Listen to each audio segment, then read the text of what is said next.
Welcome to Excel Heaven. This tutorial is the first in a series looking at the powerful lookup functions in Excel. A proper understanding of how these functions work will provide you with very flexible tools to help you tackle many challenges. For the purpose of these tutorials, we will focus on two related functions, VLOOKUP and HLOOKUP. In this session, we will concentrate on VLOOKUP, but HLOOKUP behaves similarly. So what is a VLOOKUP and how can it be used? Typically, data will be stored in some kind of a reference table. This could be anything from a customer list, a calendar, a table of tax rates, or pretty much anything which you look up to find another piece of information. For example, you may look up a customer number to find the customer name. With VLOOKUP, short for vertical lookup, the table is structured with the data stored in rows, so you come down the page and then come across the row to pick up the field you want. With HLOOKUP, short for horizontal lookup, the table is structured with the data stored in columns, so you come across the page and then come down the column to pick up the field you want. Apart from that, the two functions work in a similar way. A word of warning. You have probably heard some horror stories of mistakes people have made in Excel. VLOOKUP, if not properly used, can lend itself to such errors, so please bear with me because it is important that you understand how this function works and why it does what it does, and more importantly, to make sure you don't make errors in your own models. But believe me, this function can make life a whole lot easier for you, and it is well worth understanding. Before we throw ourselves into the detail, let's look at the syntax for this function. Get your head around this and you are home and dry, and the beauty is, it is not actually difficult. VLOOKUP has just 4 parameters: lookup value, table array, column index number, and finally the optional parameter range lookup. It all sounds very intimidating, but it's not. Let's go through them in turn. For lookup value, just think of what you want to look up. For example, an account number or a tax rate. The table array is where the data sits and is typically some kind of a list. It could be a name and address file or any table with multiple columns. The column index number represents the number of columns to the right of the lookup value where the particular piece of information lies.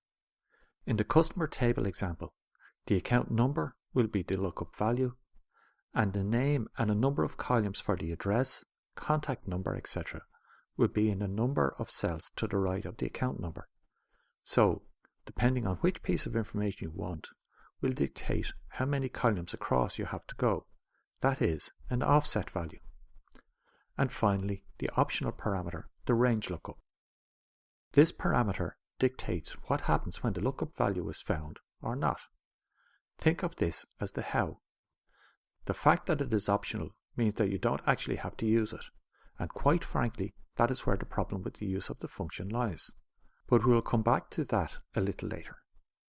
So let's see this in action. In our example, we will use an invoice template and a customer list. What I want to do is that as soon as the account number is filled in, the name and address for the customer automatically updates. The first thing is to look at the customer table. You will notice that it is a simple list with the account number on the left and the name and address fields to the right. Nothing complicated there. Now for the invoice. The cell which will drive this is the account number in cell G6, so we will start by entering a number here. Let's pick 1320. Under Bill 2, I want the name and address to display for the particular account. So, in cell C10, I start by entering equal V, and a drop-down with all the functions beginning with V appears. Double-clicking on VLOOKUP selects it, and you can see that the 4 parameters are shown, the first being the lookup value. As we saw earlier, the lookup value is the what we want to base the lookup on. Here it is the account number which is in cell G6. Thinking ahead a little, this function is going to be copied to other cells. So in order to anchor this reference, I'm going to make it absolute by hitting F4.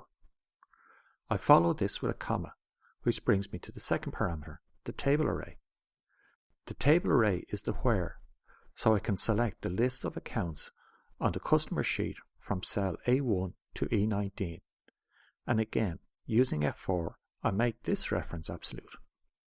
Another comma brings me to the third parameter, the column index number. The column index number represents the offset to the lookup value.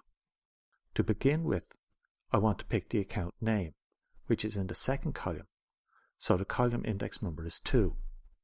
For the moment, I will ignore the range lookup as this is the optional parameter, so I can finish with a closing bracket. The VLOOKUP picks up the account name for the particular account number. I can now copy this down to cell C13, and the account name fills all cells. In order to bring in the address, I can go into each cell and adjust the column index number to bring in the appropriate column by increasing the offset.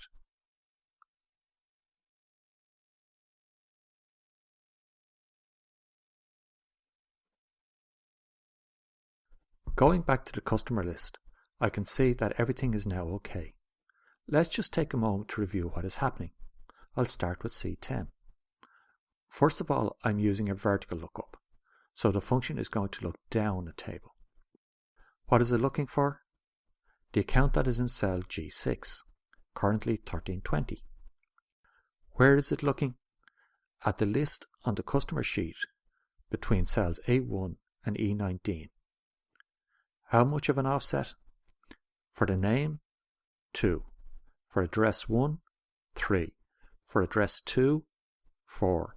And for the county, 5. To test this, I can change the account number on the invoice.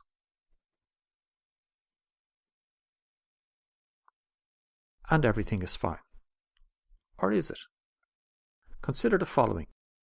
Suppose I have an invoice for Keogh Dermot Supply, which is account 1375, but I inadvertently enter 1357.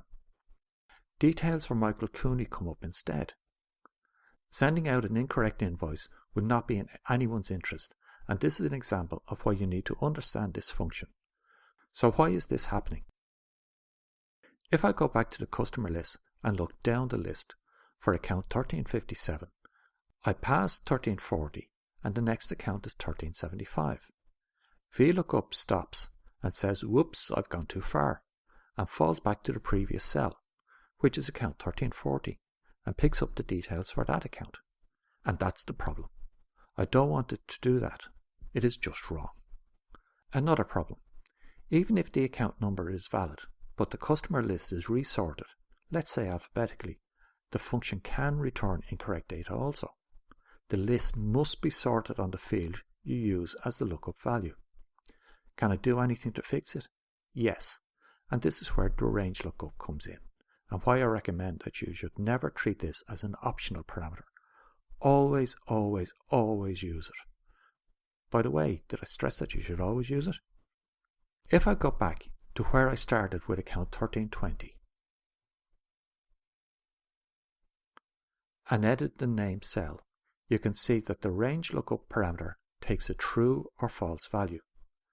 The default value is true, which gives what is called an approximate match, and that is what is used if I leave out the parameter, which, as you have seen, can give an incorrect result.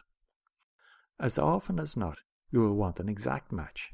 So, as in any case like this, I will use false to make sure I get an exact match. I can copy this to the other cells and again change the offsets.